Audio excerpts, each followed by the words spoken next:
नमस्कार दोस्तों, unbelievable news आ रही है ईरान से।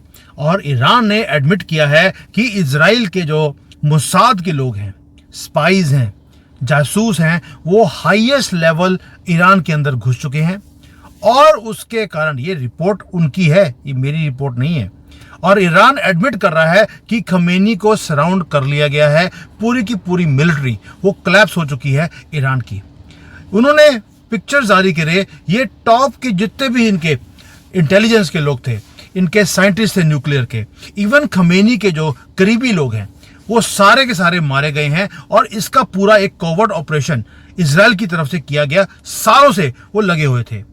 खमेनी टारगेट के ऊपर है और वो मूछें कटाकर, बुर्का डालकर, जो कहता था कि मैं अल्लाह के बिना किसी से नहीं डरता हूं, खुद डर कर बैठा है बंकर के अंदर।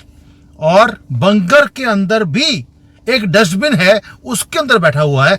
ये सोचकर बोल भी रहा है वो कि कहीं मोसाद मुझे यहां पर वो ढूंढ ना ले। ये अब खमेनी के ऊपर ऐसे ऐसे कार्टून पूरे दुनिया में बनने शुरू हो गए हैं कि मैं बता नहीं सकता हूं। ये है इन लोगों की असलियत। और मोसाद को इस चीज का मालूम था, इसलिए उन्होंने पहले टारगेट किया पूरी की पूरी टॉप मैनेजमेंट को, खमेनी के करीबी लोगों को, और खमेनी के ऊपर भी अटैक किया था। लेकिन ये वहां से वही लेडीज ड्रेस डालकर, बुर्का डालकर ये भाग गया था। अब इसका मतलब क्या है आप समझ सकते हैं। और भारत के लिए, अब भारत के फ्यूचर के लिए, क्योंकि ये नया जो वर्ल्ड ऑर्डर बन रहा है उसमें हमारी पोजीशन क्या है, उसके ऊपर क्या असर पड़ेगा, what it means for Bharat, what it means for Modi ji, बहुत कुछ मैं आज डिस्कस करने वाला हूं। चलिए शुरू करते हैं। अब आपको मालूम है कि मिडिल ईस्ट तो आग लगी पड़ी है। आग लगी है या लगवाई है, इसके ऊपर मुझे कुछ बताने की जरूरत नहीं है। मैं ऑलरेडी अपनी वीडियोस में बहुत बार मैं बात कर चुका हूं। इस बार लेकिन जो वॉर है वो रॉकेट्स के बजाय वो इंटेलिजेंस जो है उसको यूज किया जा रहा है। आर्टिफिशियल इंटेलिजेंस हो या इंटेलिजेंस मतलब कि मोसाद। और ये स्टनिंग मूव है जो इजराइल ने करी है। भाई एयर स्ट्राइक करे, प्रिसाइज भी इतना था, टारगेट मालूम था कि किसको हिट करना है और जिसको एलिमिनेट करना था, ईरान के टॉप मिलिट्री लीडरशिप को, उनको चुन चुन कर मारा है। जब वो अपने घर में बिस्तर पे सो रहे थे तो मोसाद को मालूम था कौन से बेडरूम में, कौन से बिस्तरे पे कौन लेटा हुआ है, और उड़ा दिया गया। जब ईरान ने इसकी इन्वेस्टिगेशन शुरू करी कि भाई हुआ कैसे है, तब उनको समझ आया कि भाई मोसाद के लोग ईरान की आर्मी के अंदर, इंटेलिजेंस के अंदर, इवन की इंटेलिजेंस जिसको हम बोलते हैं कि ईरान की अपनी जो खुफिया एजेंसी है, उसके अंदर भी इजराइल घुसा हुआ है, मोसाद घुसा हुआ है, इन्फिल्ट्रेट किया है हाईएस्ट लेवल पर। इवन प्रधानमंत्री जो प्रेसिडेंट है इनका, वहां पर खमेनी के ऑफिस में, हर जगह पर उनकी एंट्री है ईरान के अंदर। और सबसे बड़ी हैरानी की बात यह हुई, जो एस्पियोनाज होता है, काउंटर एस्पियोनाज यूनिट हाईएस्ट है उनका ईरान का, उसके अंदर भी इजराइल के एजेंट पाए गए। दोस्तों ये कोई हॉलीवुड का थ्रिलर नहीं है, ये रियलिटी है ईरान की, इजराइल की सॉरी, और अनफोल्ड हो रही है हमारे सामने। मैं तो कहता हूं कि ये अमेरिकन जो बड़ी बड़ी हाकते हैं और CIA, ये FBI और इतनी मूवीज बनाते हैं, उनको मोसाद के ऊपर मूवीज बनानी चाहिए, पता लगे दुनिया को कि मोसाद काम करती कैसे है। मैंने मोसाद की कोई मूवी नहीं देखी है। अगर आप में से किसी ने कोई अच्छी मूवी देखी हो मुझे बताना। I would love to see their covered operations. दोस्तों जो आज इजराइल ने ईरान के साथ किया है, उनके लोग भागते फिर रहे हैं, पूरी की पूरी सिटी तेहरान को खाली करने की न्यूज आनी शुरू हो गई। क्या यही कुछ हमने पाकिस्तान के साथ नहीं किया था अभी अभी ऑपरेशन सिंदूर में? ये सिटीज को छोड़ छोड़कर, और रो रहे थे कि मैं यहां पे मरना नहीं चाहता हूं। आपने वो वीडियोस देखी होगी। लेकिन जो आज ईरान के साथ हो रहा है, डीप स्टेट भी करवा रहा है। और आपको मालूम है कि इजराइल ने जिस तरह से ये काम किया है फ्राइडे मॉर्निंग को, ताकि इनको जो ये 5 बार डड्डू पोज करते हैं वो भी करने का मौका ना मिले, इजराइल ने उस दिन जाके ठोका है। और deep down precision strike, surgical, strategic, devastating. और ये रैंडम स्ट्राइक्स नहीं थे, ईरान की जो मिलिट्री बैकबोन है उसको तोड़ के रख दिया है।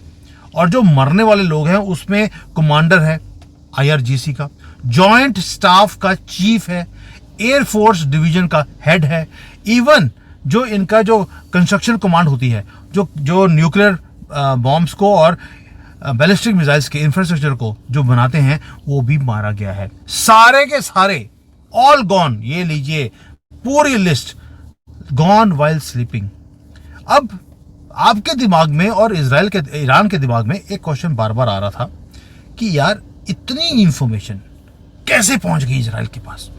अब जो सीनियर डिप्लोमेट्स हैं उन्होंने खुद एडमिट किया है कि वी ऑलवेज गेस्ड कि इजराइल हमारे यहां पर इन्फिल्ट्रेट कर चुका है, बट नाउ वी नो कि इजराइल के एजेंट हमारे यहां पर हर जगह पर पाए जाते हैं। एक एक चीज की इंफॉर्मेशन इजराइल के पास है, and this should sink in everybody's mind. ये सिर्फ कोई मिलिट्री इंटेलिजेंस की रिपोर्ट नहीं है दोस्तों, ये गवर्नमेंट ब्यूरोक्रेसी है जिसके अंदर एंटर किया है, काउंटर एस्पियोनाज यूनिट के अंदर भी। और ये वो डिपार्टमेंट है जो होते हैं, ये स्पाइस होते हैं, उनको कैच करते हैं। यानी कि जो खुफिया लोगों को कैच करता है उसके अंदर ही इजराइल के लोग थे। कैसे पकड़े जाते हैं, अगर पकड़ने की कोशिश करते हैं सारी इंफॉर्मेशन इजराइल के पास पहले ही पहुंच जाती है। ये काम हुआ है पेशेंस के साथ, प्रिसीशन के साथ, लंबी प्लानिंग के साथ। क्या आपको नहीं लगता कि मोदी जी जो भारत में काम कर रहे हैं वो भी कुछ ऐसा है?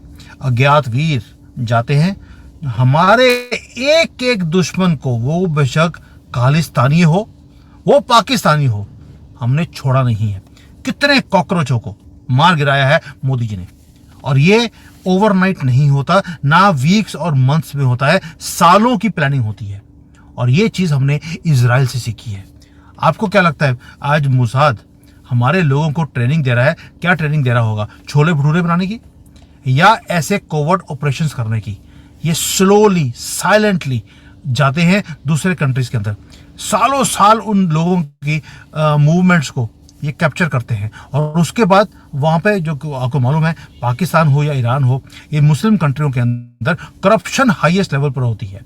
इनको ब्राइब करना बहुत ज्यादा आसान होता है। ब्लैकमेल आप कर लीजिए, ब्राइब कर लीजिए, ये घुटने टेकने को तैयार होते हैं। इसीलिए आज ईरान की रजीम के अंदर जो अंदर घुस के मारा है, या हमने पाकिस्तान के अंदर घुसकर हमने उनकी आर्मी के ठिकानों को, उग्रवादी ठिकानों को और उग्रवादियों को भी अज्ञात वीरों की तरफ से या ऑपरेशन सिंदूर में हमने खत्म किया। उसका रीजन था करप्शन इन देयर कंट्रीज। और इसका फायदा मोदी जी भी और इधर नेतन्याहू के मोसाद के लोगों ने भी कर लिया। ये माइंड वॉर है और इजराइल चेस खेलना जानता है। और उस चेस के ऊपर दो ही तो लोग बैठे हैं, एक मोदी जी और दूसरे नेतन्याहू, और इसलिए दोनों की दोस्ती भी बहुत ज्यादा करीब है। दोस्तों, ईरान के अंदर जो हुआ इसका इफेक्ट भारत के ऊपर भी है, वो भी बताऊंगा कैसे। आप देखिए, आंसर बिल्कुल क्लियर है कि इतना कुछ इजराइल ने अचीव कैसे कर लिया एक दो दिन में। आंसर सिंपल है, करप्शन। जो ईरान के जो डिप्लोमेट्स हैं उन्होंने एडमिट किया कि उनकी गवर्नमेंट के अंदर करप्शन कोर तक है, जड़ों तक इनकी करप्शन है। इजराइल ने रियलाइज किया था कि यार ये तो करप्ट लोग हैं, इनको खरीदना बड़ा आसान है, तो इसका एडवांटेज क्यों ना लिया जाए। आप सोच के देखिए, मिलिट्री सीक्रेट जो हैं वो बिक जाते हैं ईरान के अंदर, पाकिस्तान के अंदर, सिर्फ इसलिए कि फॉरेन के जो बैंक अकाउंट्स हैं उसमें कुछ डॉलर आ जाएंगे। और जो जनरल्स हैं वो सारे के सारे अपने सीक्रेट्स को मोसाद को बेच रहे हैं ताकि उनको पैसे मिल जाए फॉरेन कंट्री में, विला मिल जाए यूरोप में, या एक फेक पासपोर्ट मिल जाए अपने बच्चों के लिए, ताकि ईरान से जिंदा भाग, जैसे पाकिस्तान से जिंदा भाग वाला नारा हर रोज लगता है। अब ये सारी वो चीजें हैं जो मोदी जी भी कर रहे हैं यहाँ पर। आप देखिए, एक एक करके जितने करप्ट लोग हैं, वो कांग्रेस ही है, कोई कंजरवाल का तो नाम सुनते ही नहीं आजकल, वो पता नहीं कहाँ छुप गया है। इन सभी को पकड़ा जा रहा है क्योंकि इन्होंने देश को बेचने का काम किया है। क्योंकि मोदी जी को मालूम है जब तक ये गद्दार बाहर रहेंगे, ये पैसे ले लेकर हमारे सीक्रेट्स को कभी चाइना की एम्बेसी में जाकर दे देंगे, कभी बाहर जाकर दे देंगे, कभी लंदन अमेरिका में जाकर ये हमारे सीक्रेट्स को बाहर देते रहेंगे। ईरान ने बहुत देर कर दी इस चीज को समझने के लिए। ये जो नेशनल सिक्योरिटी है दोस्तों, अब पूरे दुनिया में वो नेशनल सिक्योरिटी गद्दार भी हैं उसके अंदर, और सब गद्दारों का एक प्राइस टैग होता है कि इतने पैसे दे दीजिए, मेरे से जो मर्जी इंफॉर्मेशन ले लीजिए। तो अब लास्ट जो कील है वो है ये आदमी, इसके पीछे लगी है मोसाद। मोसाद ने 2-3 तो अटैक कर दिए।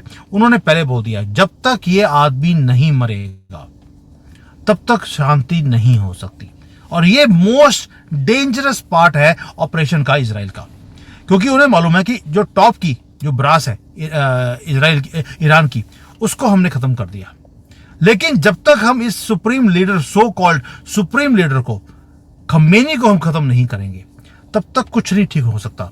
और ये आदमी वो है जो हेड ऑफ इस्लामिक रिपब्लिक है, और ये मोस्ट गार्डेड आदमी है, बंकर में बैठा है, बहुत ज्यादा फोर्स इसको बचाने में लगी है, और इजराइल इस बार ब्लफ नहीं कर रहा। उन्होंने ओपनली बोलना शुरू कर दिया लोगों को कि जब तक आप अपने रिजीम को चेंज नहीं करेंगे आपके सुख शांति के दिन नहीं आएंगे। और हैरानी की बात है, कल मैंने ईरान के लोगों की वीडियो देखी, वो बोल रहे आपने ये जो लिस्ट खत्म करी है इसमें जो 1-2 दिन नाम रहे हैं प्लीज आप उनको भी खत्म कर दीजिए, ताकि हम जिंदगी जो है हमारी वो बेटर हो जाएगी। आप समझ सकते हैं मोसाद ने, इजराइल ने काम क्या किया है, विद्रोह करवाना शुरू कर दिया है ईरान के अंदर से। भाई आपको नहीं लगता पाकिस्तान में भी कुछ स्टोरी सेम ही चल रही है? कभी बलोची, कभी टीटीपी, कभी सिंधी, कभी पीओके, सारे सड़कों पे आ रहे हैं कि हमें ये राज नहीं चाहिए, ये राज अब खत्म होना चाहिए। दोस्तों आपको मालूम है कि खमेनी ये वो आदमी है जिसने 3 H खड़े करे हैं, 3 H हैं, हमास, हिजबुल्लाह, हौतीस, और ये रेडिकलाइज करता है लोगों को अक्रॉस द इस्लामिक वर्ल्ड। और इसके मरने के बाद जितने रेडिकल्स हैं, एक तो उनकी रीढ़ की हड्डी टूटेगी, दूसरा ये सारे इकट्ठे भी होंगे, इसको ट्रिगर भी किया जाएगा। यानी कि इजराइल चाहता है ये सारे लोग बाहर आए और एक एक करके चुन चुन कर वो इनको मारे। यही बोलता हूं मैं कि जितने भी एलाइज हैं ये खमेनी के, पाकिस्तान, तुर्की, इवन चाइना भी, सारे सदमे में हैं कि अगर खमेनी गया तो उसके बाद क्या होगा। क्योंकि मैं आपको एक चीज बता सकता हूं कि जिस दिन खमेनी जाएगा ये सारे के सारा जो रुख है ना, ये कन्वर्ट हो जाएगा चाइना की तरफ, क्योंकि चाइना से लोग दुखी हैं ये वाले, और ये चाहते हैं कि कहीं क्योंकि इजराइल में इनकी दाल गलने वाली नहीं है, इनको डाइवर्ट किया जाएगा चाइना की तरफ कि जाओ वहां पर उगर मुसलमानों के साथ जो हो रहा है वहां पर जाकर अटैक करने शुरू करो। क्यों बोल रहा हूँ? क्योंकि ऑलरेडी सीरिया में, मैं वीडियो बनाया था इसके ऊपर, सीरिया में ऑलरेडी उगर मुसलमानों को ट्रेनिंग दी जा रही है, उनको ड्रेस दे दी है आर्मी की, ट्रेनिंग भी आर्मी की और हथियार भी आर्मी के। और कौन कर रहा है? सीरिया के साथ मिलकर अमेरिकन डीप स्टेट। तो आप समझ सकते हैं कि सारी कड़ियां कैसे एक दूसरे के साथ जुड़ी हुई हैं, और इजराइल ने इम्पॉसिबल काम करके दिखाया। अब ये सारे का इम्प्लीकेशंस भारत के ऊपर क्या है? पहली बात है दोस्तों, हमारे लिए धर्म संकट हो गया। मैंने कल भी वीडियो बनाया था इसके ऊपर, आप देखिए जाकर, कि मोदी जी के लिए सबसे बड़ा धर्म संकट ये है कि वो इजराइल को सपोर्ट करे या ईरान को। अब आप सोचिए कि भाई इजराइल हमारा मिलिट्री पार्टनर है, आपको मालूम है, हम इवन इंटेलिजेंस शेयरिंग जो होती है वो हमारे साथ इजराइल करता है। ईरान जो है वो हमारा एक तरह से रीजनल पार्टनर है। हमारी जो लॉजिस्टिक्स है, जो हमारा सेंट्रल एशिया तक हमने आईमेक को लेके जाना है, उसमें बहुत इंपॉर्टेंट उसका रोल रहा है। और हिस्टोरिकली ऑल्सो उन्होंने कभी भी हमारा साथ हमेशा दिया है, पाकिस्तान के साथ नहीं खड़े हुए जब भी एन मौके पे टाइम पर उसकी जरूरत पड़ी। यानी कि अगर रीजनल डोमिनेंस चाहिए हमें, तो उसके लिए हमें ईरान के सपोर्ट की भी जरूरत है। और अगर ईरान कोलैप्स करता है अंदर ही अंदर से, तो आपको मालूम है कि सारा डायनामिक्स इस एरिया का चेंज हो जाएगा, और हमारा जो रास्ता है सेंट्रल एशिया का, जिसको हम क्रिएट करने की कोशिश कर रहे हैं, वो उसको मोदी जी के लिए बहुत डिफिकल्ट हो जाएगा उसको क्रिएट करने के लिए। और अगर इजराइल का हम साथ देते हैं, yes we need a strong defence partner like Israel, लेकिन ईरान की भी हमें उतनी ही जरूरत है, क्योंकि ट्रेडिशनल पार्टनर हमारा रहा है। तो यानी कि अब यूएसए चाहता है कि ये ईरान टूटे, बिखरे, जैसे उन्होंने अफगानिस्तान को किया, इराक को किया, सीरिया को किया। अब वो चाहते हैं कि ये काम ईरान के साथ किया जाए, और ये भारत के लिए बहुत ज़्यादा बुरी खबर होगी अगर ये काम होगा तो इसलिए मैं चाहता हूं कि जैसे मोदी जी कर रहे हैं अभी, कि neither we are with Iran nor with Israel, we are both with both, but first thing first, we are with Bharat. दोस्तों, अब जो ये मैं वीडियो बनाया आपके लिए, ये न्यूज़ जो शेयर करी है आपके साथ, अब आप समझिए आगे आगे जाकर इम्प्लीकेशंस क्या हैं इसके। यानी कि अब जो वॉर है वो हथियारों से नहीं, वो इंटेलिजेंस से, करप्शन से, अलायंसेस से, इसके साथ किया जाएगा। और भारत वहां पर पहुंच गया है। And we are also learning from Israel कि what is happening in the world. Israel अपने हथियारों से युद्ध को नहीं जीतता है, वो जीतता है पेशेंस के साथ, प्लानिंग के साथ, लॉयल्टी के साथ, और नेशनल इंटरेस्ट को वो सामने रखते हैं तो ये काम होता है। हमारे यहाँ पे बोल देते हैं कि यार ओपीओ के क्यों नहीं लिया, उसके लिए प्लानिंग चाहिए। और भारत सीख रहा है इजराइल से कि किस तरह से कोवर्ट ऑपरेशंस को किया जाता है। ये जो अज्ञात वीर हैं आपके, ये ऐसे काम हो रहे हैं, ये सिस्टम की सफाई कर रहे हैं, देश के अंदर भी और देश के बाहर भी। जैसे आज ये इतनी लंबी चौड़ी लिस्ट खत्म करी है इजराइल ने, ये ओवरनाइट नहीं हुआ है दोस्तों। इसके लिए पेशेंस चाहिए थी, प्लानिंग चाहिए थी, तो जाके काम हुआ है। और खमीनी का जो ये हाल आज आप देख रहे हो, ये ऐसे ही नहीं हुआ है। और यही हाल आसिम मुनीर का भी था जब ऑपरेशन सिंदूर हो रहा था। बिकॉज इन दोनों को पता है ये ड्रोन कभी भी आ सकता है, और हो सकता है कि इसका अपना सिक्योरिटी गार्ड ही मोसाद का या रॉ का एजेंट हो, कभी भी लग सकता है।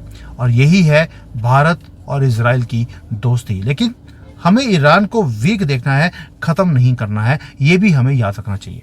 So this happy happy happy happy news कि ईरान की मिलिट्री टूट गई है।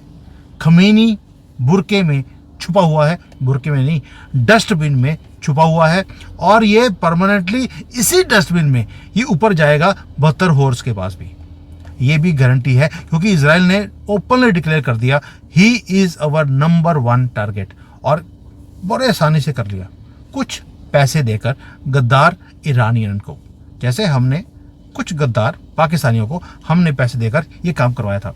मैंने एक वीडियो बनाया था जिसके ऊपर बहुत लोगों ने बोला यार हाउ इज इट पॉसिबल।